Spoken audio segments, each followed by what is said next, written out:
Government of India act 1919, ये आज हम लोग डिस्कस करने वाले हैं। एक्ट्स को हम लोगों को इसी तरह पढ़ना चाहिए कि एक शॉर्ट वीडियो में हम एक एक्ट ही समझें, क्योंकि सारे पॉइंट्स ना फिर हौच पौच हो जाता है दिमाग में।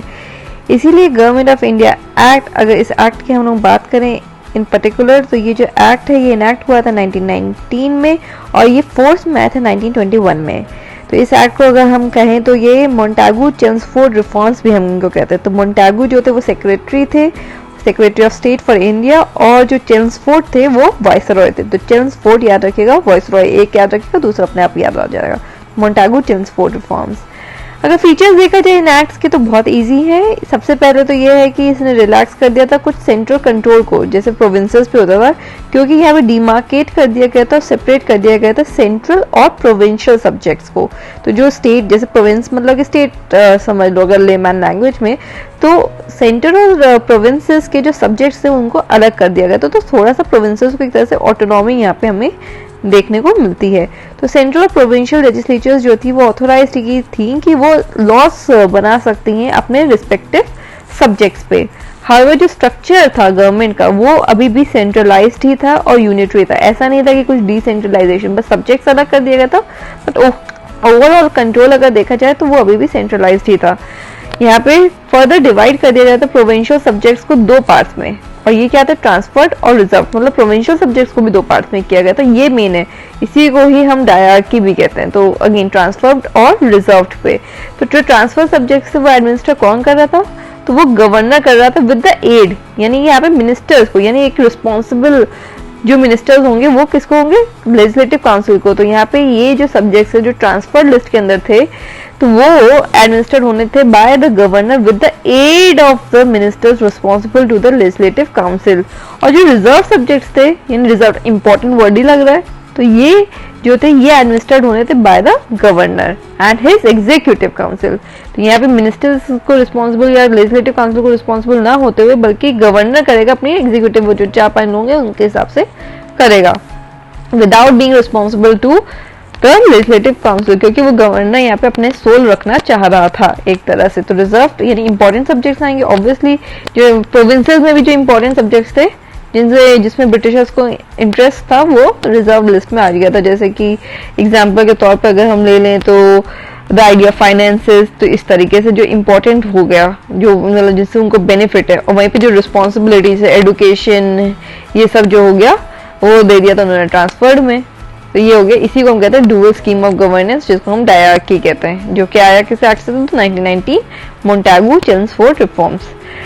यहाँ पे अगर बात किया जाए तो यहाँ पे 3 आउट ऑफ 6 मेंबर्स जो होते थे वाइसरॉय के एग्जीक्यूटिव काउंसिल के, other than the commander in chief, were to be Indian.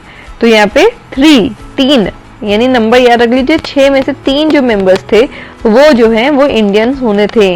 कहाँ, तो वाइसरॉय के एग्जीक्यूटिव काउंसिल के, मतलब कि उसमें होने थे। पर वो जो 3 में से एक कमांडर इन चीफ था वो इंडियन नहीं हो सकता था। तो other than commander in chief जो होगा उसमें से, मतलब कि वो नहीं होगे, बल्कि जो एग्जीक्यूटिव में 6 मेंबर्स उसमें से 3 मेंबर्स जो है वो इंडियन हो सकते हैं वाइसरॉय के एग्जीक्यूटिव काउंसिल के। नेक्स्ट पॉइंट ये है, थर्ड पॉइंट, कि यहाँ पे जो प्रिंसिपल जो कम्युनल रिप्रेजेंटेशन का था उसको एक्सटेंड कर दिया गया था। इससे पहले जो एक्ट आया था 1909 में, उसमें कम्युनल रिप्रेजेंटेशन की सेपरेट इलेक्टोरेट मुस्लिम्स को दिया गया था। इसमें मोंटागू चेम्सफोर्ड में थोड़ा सा और उसको एक्सटेंड कर दिया गया था, और यहाँ पे सिख्स को, इंडियन क्रिश्चियंस को, एंग्लो इंडियंस को, यूरोपियंस को भी दे दिया गया था। तो अगेन आपको देख सकते हैं how britishers had this very strategic policy of divide and rule by extending the principle of separate electorate and communal representation to other communities as well. तो एक बहुत ही ज्यादा स्ट्रैटेजिक पार्ट पे वो लोग थे। तो यहाँ पे ये प्रॉब्लम हो जाती है। इसके अलावा अगर देखा जाए तो इन्होंने फ्रेंचाइज यानी वोट करने का राइट जो है वो भी लिमिटेड नंबर ऑफ पीपल को दिया था on the basis of property, tax और एजुकेशन। तो वही है, जैसे वो कहते हैं ना कि मतलब ब्रिटिशर्स क्लेम करते हैं कि वो लोग हमेशा से डेमोक्रेटिक ज्यादा रहे, पर असल में डेमोक्रेटिक नहीं थे। हमेशा से उनके ग्राउंड, जैसे वोट करने का राइट जो उन्होंने कुछ क्राइटेरिया बना के दिया हुआ था, या फिर हम वर्ल्ड हिस्ट्री जब पढ़ेंगे तब भी हम ये बात करेंगे।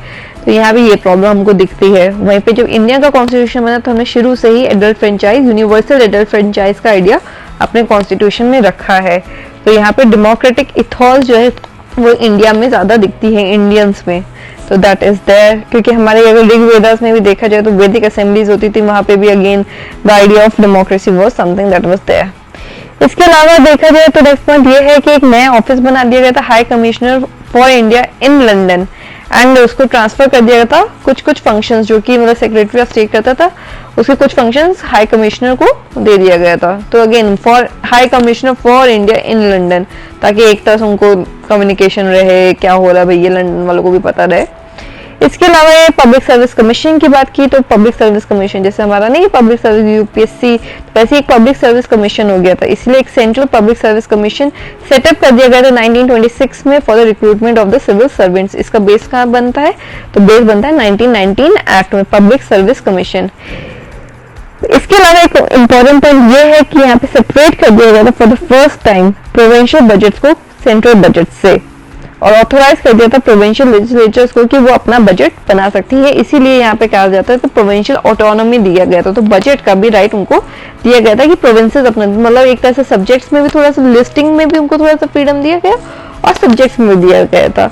तो दैट इज देयर। तो ये भी मेन पॉइंट है, एक तो डायरार्की का पॉइंट याद रखिएगा, एक ये बजट वाला पॉइंट याद रखना ही रखना है, ऊपर से एक 3 इंडियंस वाला पॉइंट याद रखना ही रखना है, और उसके अलावा द आइडिया कि यहाँ पे कैसे कॉम्युनल रिप्रेजेंटेशन का आइडिया को एक्सटेंड किया गया था। तो that is all that you have to know in Montagu Chelmsford reforms, and again you have to connected with the idea of divide and rule, you have to connected with the Indian politics, उस वक्त हो क्या रहा था, उस scenario से जो हम हिस्ट्री में पढ़ेंगे, तो बैकड्रॉप के लिए भी वो भी आपको याद रखना होगा कि क्या सिनेरियो था, फिर इसके बाद क्या होता है, इस समय क्या गांधी जी का मूवमेंट्स क्या चल रहे थे, तो that idea all you have to connect, and yes, that is all that you have to know। इसको थोड़ा सिंपलिस्टिक की टर्म्स में रखिएगा, ये नहीं जैसे आपको बहुत सारे नोट्स मिल जाएंगे जिसमें क्या होगा छोटे छोटे पॉइंटर्स बना के रखे, मतलब मिलियंस ऑफ पॉइंट्स आपको डाल दिए, नहीं ऐसे नहीं पढ़ना है, बेसिक्स पॉइंट याद रखिए, आंसर्स इसी में बन जाएंगे। जैसे कि लास्ट 2021 का अगर 2022 का अगर एग्जामिनेशन देखा जाए तो उसमें भी रिजर्व और ट्रांसफर्ड का क्वेश्चन था कि इनमें लिस्ट में से बताइए, तो जब PIQ हम सॉल्व करेंगे उसमें हम ये एड्रेस करेंगे क्वेश्चन,